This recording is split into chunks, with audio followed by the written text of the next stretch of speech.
Well, tonight, explosive documents reveal the University of Sydney claims that chants of intifada are perfectly acceptable and are not hate speech, even though the university admits that it can refer to terrorism and violence. Now, this is the university responding to complaints about on-campus protests during which students chanted the word intifada like this. There is only one solution, intifada revolution. There is only one solution, intifada revolution. Intifada, intifada, intifada, intifada, intifada, intifada. Thank you. Now, the document from the Office of the Deputy Vice-Chancellor's Student Affairs Unit states, and I quote, "The university acknowledges the use of the word intifada is viewed by some as having an inherent link to violence or terrorist acts, and at times violence or terrorism has been a feature of events that were characterised as intifadas occurring across the Middle East. However, the university does not accept that every use of the word can reasonably be interpreted in this way, and in the context of current pro-Palestine protests, use of the word is more appropriately viewed as an expression of a political stance in connection with pro-Palestinian activism, as opposed to being a statement in support of terrorist acts." Now, this is the University of Sydney at its woke worst, refusing to accept the fact that a term that encompasses violence and terrorism is not appropriate on a university campus. This is what weakness looks like. This is cowering to racism and terrorism. The term intifada technically means uprising.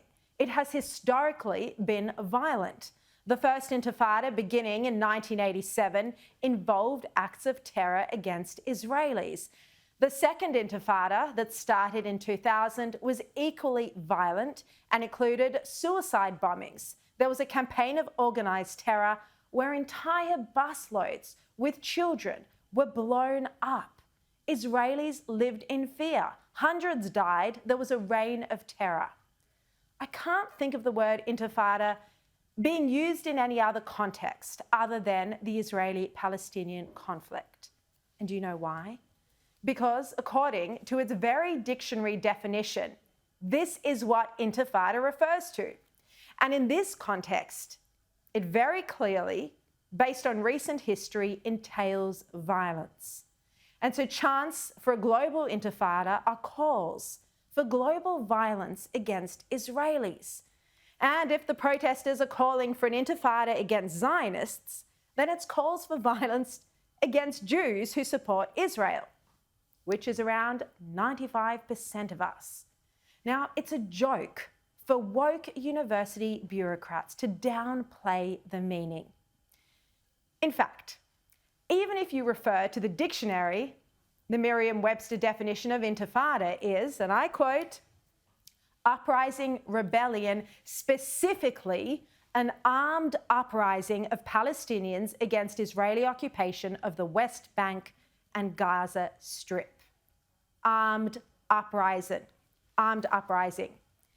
So even according to the dictionary, it's an armed uprising. And if you try the Cambridge Dictionary definition, well, that's even stronger. It says a violent act of opposition by the Palestinian people to the Israeli occupation of the West Bank and Gaza Strip. A violent act. The University of Sydney document said the word is viewed by some as having an inherent link to violence or terrorist acts. Well, that's not right. It's not viewed by some, it's the technical definition. Now, I rang today Australia, Israel and Jewish Affairs Council's Colin Rubenstein, and I asked him about all of this. I told him about what the university had said. And he said the fact that these chants of intifada are often accompanied by the chant from the river to the sea, which means the destruction of Israel, makes it crystal clear what this intifada chant is intended to achieve. That it's obviously a call for a violent uprising characterised by terror attacks against civilians. And he accused the University of Sydney of a failure of legal obligations and academic governance. He said to me, "The weak an incredibly disappointing attempt by the university to deny this is the unequivocal context and inherent nature of the intifada chants heard on campus, disguising simple truth behind nonsensical and deceitful thinking, represents a pathetic and shameful display of executive irresponsibility. He says it's time the university took seriously its duties to ensure that it is a safe place for all, including its Jewish students, and put an end to this appalling intimidation and incitement, rather than trying to evade its legal obligations with this abject and untenable attempt to deny the obvious truth of the situation. But the university seems to be denying it has any responsibility to protect Jewish students from intimidation, because another leaked excerpt that I obtained states, and I quote, this is the University of Sydney's document, "Whilst well-being and safety is of paramount importance, the duty to foster the well-being of students or staff under the Charter does not extend to a duty to protect any person from feeling offended or shocked or insulted by the lawful speech of another." Well, the Chancellor at the University of Sydney is Belinda Hutchinson. The Vice-Chancellor is Mark Scott, who used to be at the ABC. Now, they have to know that they are downplaying this intimidation and these terrorist chants, and it's not good enough.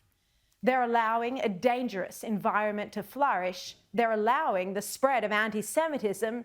They're not stopping it. They're not suppressing it. The truth is, and we hear it from students and staff, the University of Sydney is not a safe space for young Jewish students. So have a look here. Belinda Hutchinson, the Chancellor, Mark Scott, the Chief of Staff, Darren Goodsir, they should all hang their heads in shame, trying to find excuses for chants of intifada, trying to find excuses for calls for terrorism. This is unacceptable. You're showing us the absolute worst bureaucratic lunacy to try and twist this word into one that's non-offensive, perfectly acceptable. They need to muscle up, fix the anti-Semitism that's exploding at the University of Sydney, or they should resign and go home. Now, we do have a response from the University of Sydney. They've responded to us this evening in length. It's too long to show you their entire response on air, but they say that they, and we'll show you now, we support the right of our students and staff to express their views in a safe, respectful and legal manner. Any slogans, chants or actions that can be reasonably interpreted as implying support for violence, terrorism or infringing the rights of others or threatening the well-being of staff or students will not be tolerated. They say we've taken disciplinary action against a number of staff and students for breaching our relevant policies and procedures. We have always welcomed the public, including families and their children, onto our iconic campus, but parents or carers are responsible for decisions relating to their children. This is relating to that child indoctrination session on Friday, because I asked them about that as well. So they say all visitors must abide by the law and our campus access rule. The event last week involving children was in no way an official University of Sydney event and was led by a speaker who was not from the university. So that was part of their lengthy response.